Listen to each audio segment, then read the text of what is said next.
Passengers trapped on a cruise ship, multiple deaths being investigated, and now health agencies around the world are trying to track travelers' reports of a dangerous virus outbreak at sea. But how serious is this really? And is there another COVID situation or something completely different? Let's talk about it. Welcome back to No Talking Points. Well, we do have a talking point today, go figure. Um, Today we're covering one of the biggest developing stories, the cruise ship, that little ship down there that was down almost at the South Pole and is now in the middle of nowhere. Um, what happened? What's going on, Eddie? Man, we dealing with another outbreak. That's what it looks like. So, reports are coming out. Is so we're dealing with the Hantavirus. Reports so far is that we got 3 people that have been reported dead. We also have multiple confirmed cases as far as with symptoms, and we're also dealing with thousands of passengers at this current time being traced. So we're dealing with possibly another pandemic, although the World Health Organization is saying that's not what it is at this point. But these are the same people who said, COVID wasn't that serious until it Yeah, became serious. yeah. And the problem is right now what happened is the ship is out there. It's, normally on the ship, if something breaks out, they're able to say, okay, stop. Nobody goes nowhere. We're going to quarantine you. We'll find out what's happening. And then everybody can go back to what they're doing. But this situation, it's the MV Hondius. When someone died, they let people off the ship and then they kept going. So authorities are trying to find these people because they don't know where the hell they all went. And from reports, it's saying that these people were pretty much who were on the ship is from folks from all over the globe. So you're right. Where are these people? Who have these people been in contact with? After that person has been in contact with someone else, we have this big old spider web at this point that's being created due to a few people. I wouldn't say a few people, a few hundred people that was on the ship. But it also goes how quick to show you how things can spread. Yeah. So now we're dealing with another outbreak, and I think it's important for everybody to prepare themselves for what possibly could be coming. It's crazy. It really is crazy because they're not sure what they're doing. They're on there and they think that now this thing is spreadable where it wasn't supposed to be spreadable, but now they're saying what it is. And just so everybody knows, hantavirus are a group of viruses normally carried by rodents. People can get infected through exposure to contaminated droppings, urine, or airborne particles in certain environments. So, what happened here is that this cruise ship started down Argentina and was stopping at places where people normally don't go.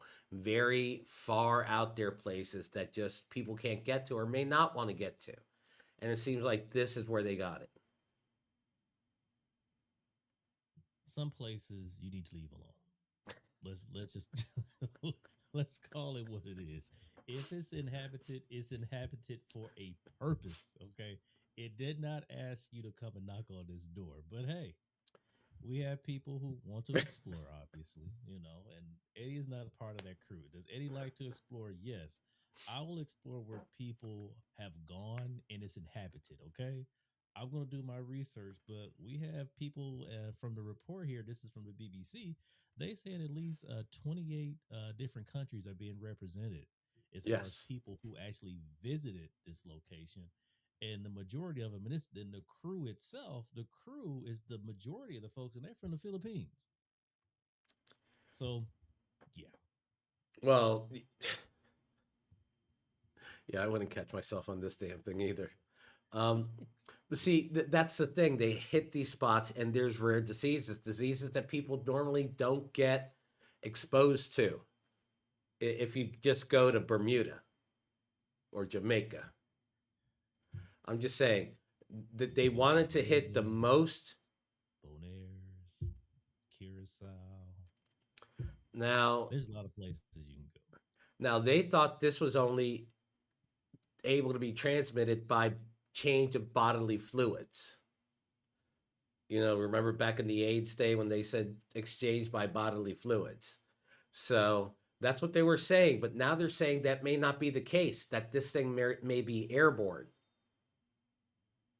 Yeah, and when you look at airborne viruses like RNA viruses, like you stated, something that's airborne like that, you don't know. And then also, you're dealing with mutations at that point. Yeah.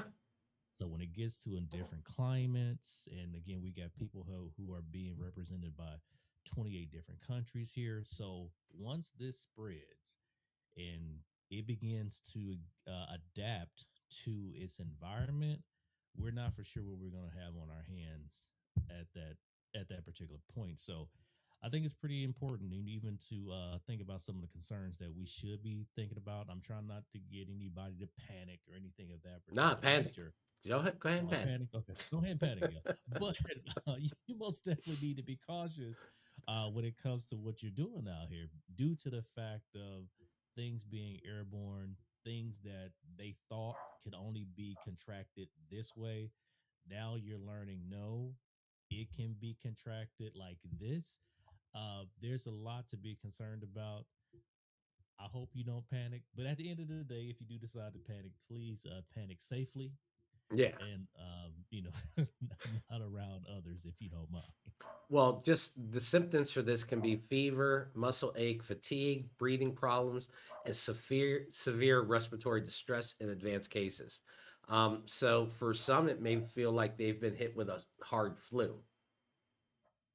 And I think a lot of you think about, I've a person who had COVID. I had it, man, Yeah.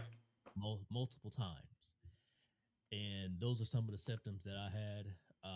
And then not realizing, hearing about other people's symptoms, and then you get it's kind of like, okay, I think I'm dealing with something now. Well, I'm going to throw up this first clip. The top concerns right now with this on the cruise ship is anti deadly hantavirus strains.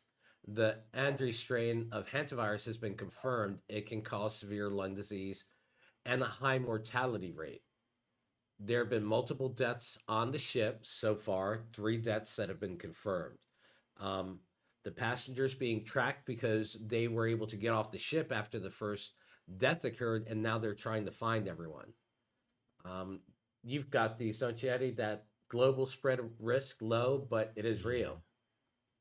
And that's pretty important, man. You got human to human transmission appears limited, but officials are monitoring again closely and taking no chances, and rightfully so, because again, we've dealt with something like this not too Yep. long ago.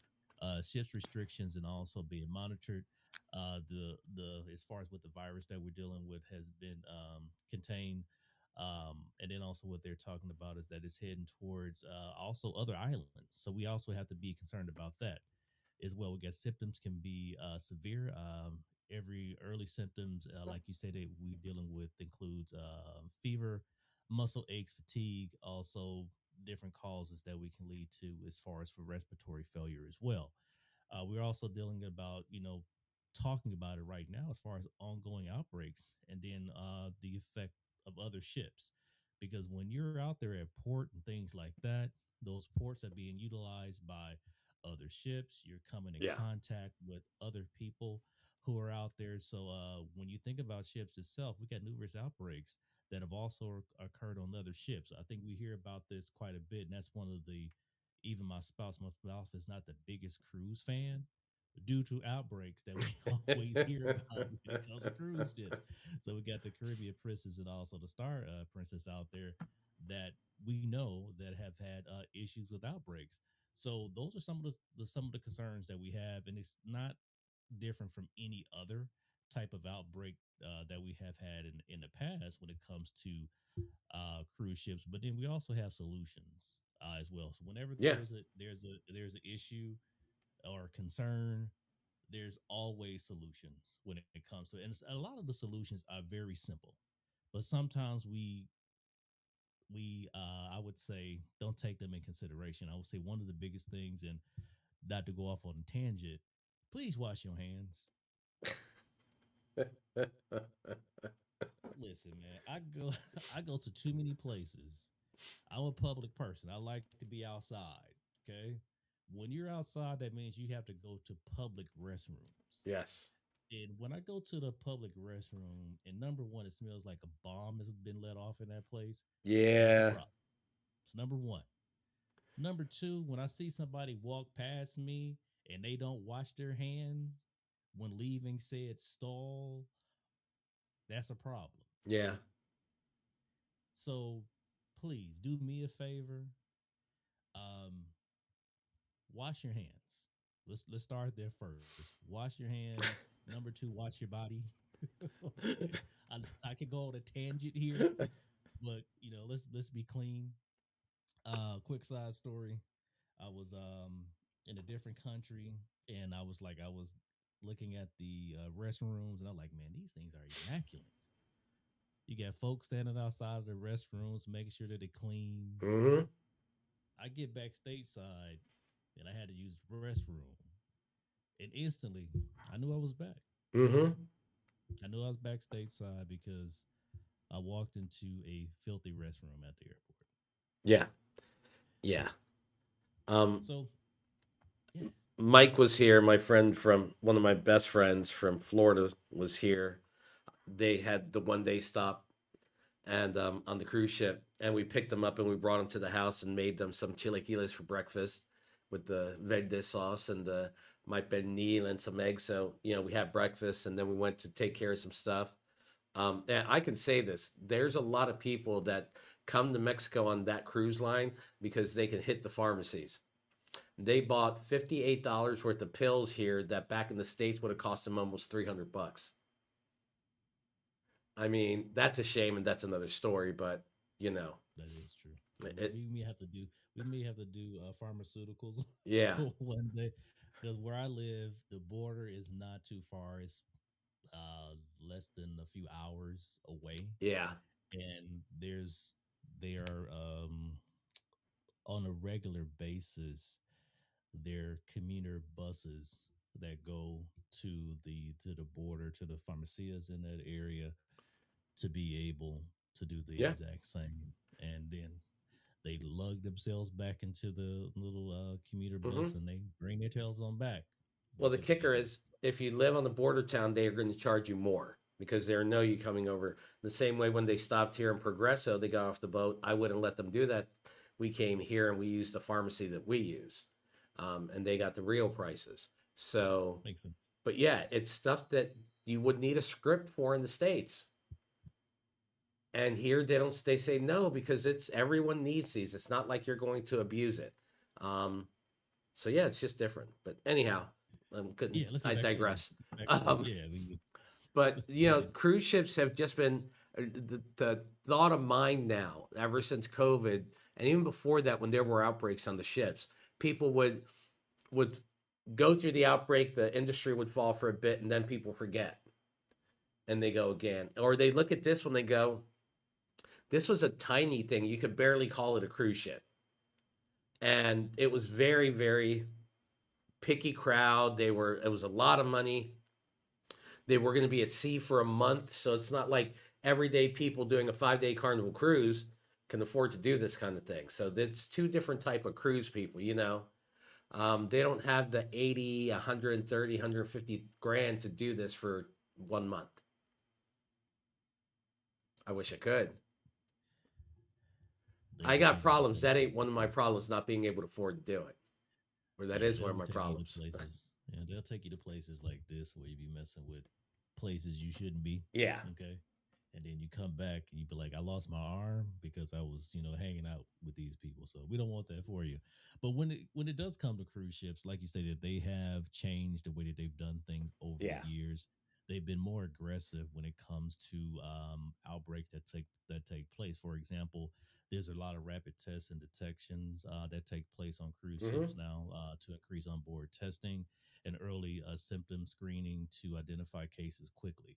Again, you want to stop the spread. They go through the process of isolation and also quarantine, where they have locations on the ship, but also sometimes you may have to quarantine in your room Yeah. to isolate infected individuals and quarantine close contacts and prevent further spread, which is important. That's something that we should always do. And then my biggest thing is that hey, enhanced cleaning and disinfecting, please. Yeah. That is Me personally, if I was on this on a particular cruise ship, I would be walking around probably with a spray bottle. Nobody would want to be around me. But hey, deep clean and disinfect all high touch surfaces and share the areas frequently. So it's very important that those things are done to ensure again we don't have the spread of germs, have the spread of disease due to the fact that you have so many people, and when it comes to cruise ships themselves, it's still very close quarters. No matter what type of ship you're on, it's not like you're going to be able to truly spread out from somebody. Yeah. So if someone is infected, excuse me, with something, you have to be able to have access to cleanliness because of the easy ability to transmit anything. No, no, it's crazy. I will say, I live in Mexico. If I want to be assured, I'm going to go through there and I want to smell it like fabuloso. I want I want to be able to take in that hard chemical smell that I know everything's clean. I get it. So, Yeah, I'm the same way. Yeah. When you come to my house, it's very clean, and that's just the way that I have to have it. Not to say that I'm a germaphobe, I'm like monk or something like that, but at the end of the day, I have to make sure that I that get it. everything is I clean. do.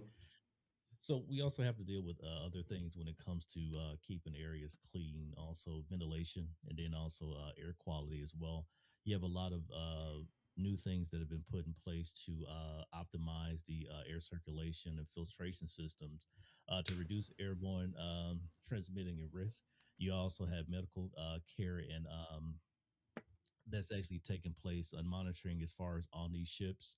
So you do have staff that's in place to ensure that they have access to medical care, continuous monitoring, and promote treatment and also help with cases. So that's pretty cool that they do offer those things. Now, does that mean that it comes at an expense? Yes, but the folks who was on this cruise ship, from my understanding, they had the money to Oh be yeah. to be able to Yeah. cover that just in case. But it also is covered. A lot of them offer that in the packages as well, because just in case something does happen, they want to make sure that you are taken care of and to ensure that you're not dealing with any type of illness or being able again to affect the other cruise members that's there. That includes the staff as Yeah. well, right? Everybody has to be safe.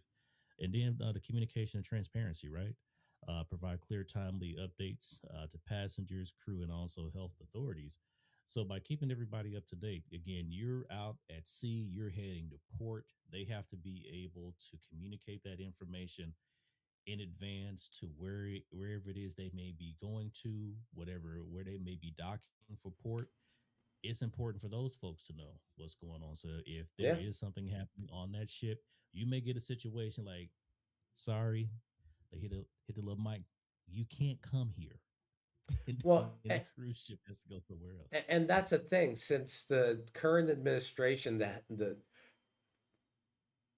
Mr. Kennedy removed certain departments from the CDC that were part of helping the industry make sure that the ships were at certain levels, that certain things were going on, that they were actually being inspected, that things were being covered. So any cruise ship that ports in the United States or has a chance of impacting the US, all the ships are checked. That's been removed. That's gone now. Yeah. It's funny, me and my wife, we were actually just having this conversation about all of those things that have been removed for to be able to protect people. And when you have those things that are removed to ensure that, hey, there's communication here, this is what's happened. How can we, as the United States, be able to get involved to be able to help? But when you have all these restrictions removed, and I would say, let's put it this way. Let me rephrase that. This isn't restrictions. Let's say guardrails Yeah. removed. It hinders the consumer.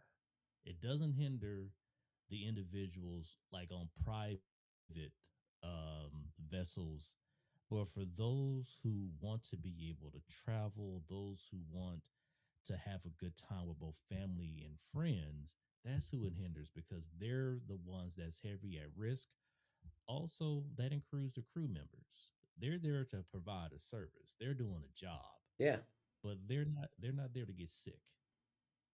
No. And So sadly, that's what's happening. so is this another pandemic? I would say no. I think it's an outbreak on a ship that's affecting those people, and it suggests it's human to human spread. They're saying it's limited.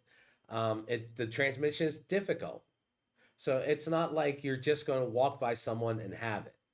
So they're trying to jump on this as quickly as they can, while the Health Organization is jumping on it as quickly as they can. Which, thank And God, we at least they're still out there, even if we're not a part of them anymore. I would agree with you on that for sure. Let me see here. Anything else we need to wrap up here? I think we had a couple more points here. Dear number seven, contact tracing and follow up. We talked about that previously Yeah, a little bit, but again, a lot of that has to now the world organizations, like you talked about, they have to do contract tracing, to track down and follow up and check on these people, and also prevention of future sellings as well. What we can have here is we have to review protocols. Sadly, we're in a country where a lot of those protocols have been removed, like you just talked about. As far as the training that needs to take place, and also, it's going to for a lot of people, it's going to hinder them doing vacations at this point yeah, due to a lot of these things that are taking place. So a lot of people are holding back uh, from the due to the outbreaks that's taking place on these vessels. We also dealing things we talked about in previous episodes due to the cost of fuel. A lot of people are pulling back on things, and this is just now adding on top of that. yeah, So we're in it. yeah. We are in it. Those are just things that it concerns everyone. We have a holiday right around the corner. Well, we've got Mother's Day coming up on Sunday, but that's not like they're heading to the beach. Um, Yeah. but summer's almost here, and what are people going to do? Are they going to be restricted because of fear of another coronavirus thing happening and not knowing what it does or what it can do, or the fact that adds and makes them feel okay because they can't afford the gas to go anywhere. So what's it matter at this point? Yeah, I most definitely agree with you. But we most definitely, I think, staying on top of this is going to be important for everybody. It's almost kind of like for some folks, it's out of sight, out of mind. Yeah, But as you stated, as we will always do, we want to make sure that we're bringing you the stories that affect everybody. And this is one of those stories. yeah. I mean, we're definitely going to keep an eye on it, see what's happening. Um, I know that as I think you mentioned earlier, they're finally getting food on the boat. I don't think we did mention that. We talked about that off air, that they're finally getting stuff on there. They've got people going on the boats in the full suits, um, doing the checks of everything that's happening. People are restricted to their rooms still. It's not like they're getting up and moving, but I would imagine you've got the people having to cook for them and people having to deliver food. So it's going to be one of those very difficult systems. I think they're going to be DoorDash via drone. Yeah, yeah. But no, it's just it's crazy. Are media outlets overhyping this, trying to make it the next coronavirus? Are they just taking something that's actually quite easy? It's simple, as a matter that they know what it is. It's not like it's a virus that they don't know, that they're trying to figure out what's happened to people. Um, so at this point, it's just waiting. They're pretty much contained. Yeah. Yeah. And I think that's a good approach to take, is to one, keep them contained. And for those who were able to get off of the vessel and been in contact with individuals, which is minimal. Being able to stay on top of that and be able to trace those people, because again, can we afford another outbreak? To me, the answer to that is no. We all know what happened during the COVID period, where a lot of people lost their lives. Let's go there first, Yeah, okay? And then from there, the lack of urgency in certain parts of the world when it came to the effects of COVID. And the thing about COVID itself, we still don't know what the aftermath No, of those who were infected, what is it going to be later on in life? So, the verdict is still out on the effects of COVID. And believe me, I don't think anybody wants to go through anything like that ever again. no, no, nobody does. It just it changed our society forever, at least for the next couple of generations. Most definitely. Totally agree. So, drop your thoughts down below. I reply to every single one of them. If you enjoyed the video, don't forget to like, subscribe, turn on notifications, and let us know what you think. Because what happens if this does make it stateside? What happens then? Hopefully, we don't have to see. Yeah. That's my hope. Well, sir, thank you again for joining. I Most really definitely. love these discussions. It keeps me from losing my mind. But once again, like, subscribe, and thanks for watching. We're not done because this just never seems to end.